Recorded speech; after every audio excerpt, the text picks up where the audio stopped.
Good morning mga kahood, happy Tuesday. So, isi-share ko lang itong third tourist spot na napuntahan natin sa Infanta Quezon. Ito yung Kakawayan Falls. Actually, ito yung pinakaunang falls na madadaanan mo kung pumunta ka ng Infanta, no?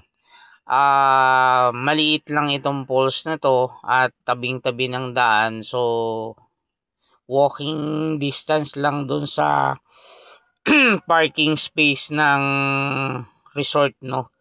In fact, ano to, parang 10 step away lang dun sa parking, no. So yan, medyo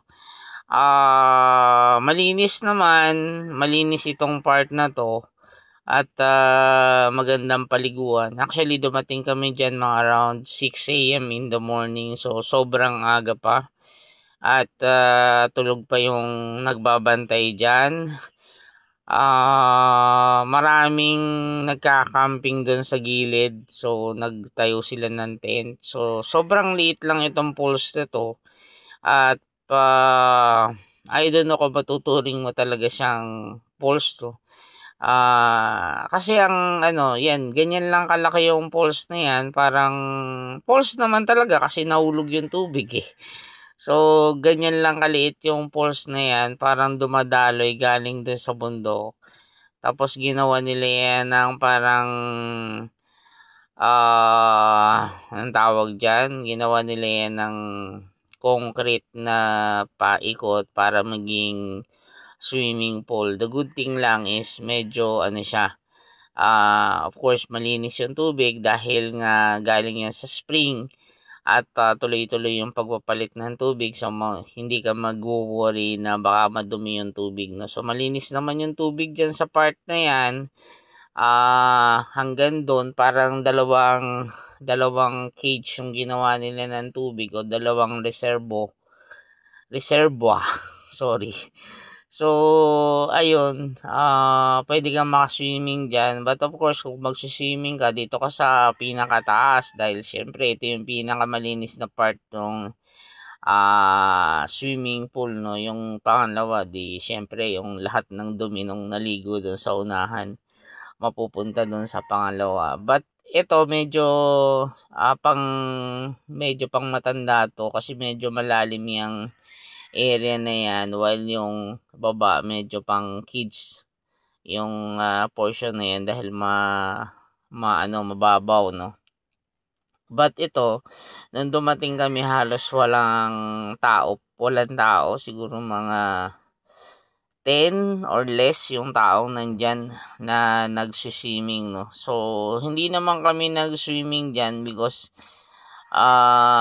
yun nga, kumakato kasi ako dun sa sa counter kaso natutulog pa yung mga tao. So, might be marami silang parokyano nung gabi na yan. Pero okay na okay, sobrang lamig ng tubig diyan.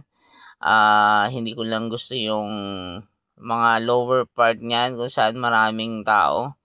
Kasi nga parang medyo sorry to say, medyo madumi yung side ng babang-baba niya, no. Medyo madumi at hindi kaaya-aya na mag-swimming doon. So, ito lang yung dalawang portion na pwedeng pag-swimmingan na medyo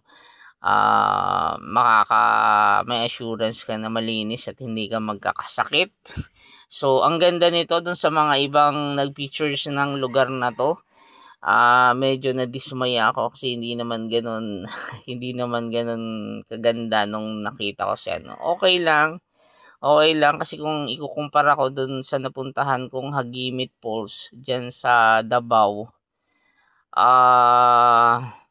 di hamak na mas maganda yun kumpara ito dito, pero since ito'y malapit nga sa daanan, so medyo yun masasuggest natin na pwedeng mapuntahan din at makakapag-enjoy ka rin naman. So, yun lang siguro muna for now at i-share pa rin natin yung mga ibang videos na na-capture natin dito. Good thing yung cellphone ko ay may dual camera, so nakikita yung mukha ko dyan while pipresent natin yung napuntahan nating falls, no. Bali, 3 falls yung napuntahan namin dyan tsaka yung Agos River. So, bali, 4 na tourist spot lang yung napuntahan natin. So, okay naman, maganda naman, pwede pag-swimmingan at murang-mura lang yung mga entrance fee sa lahat.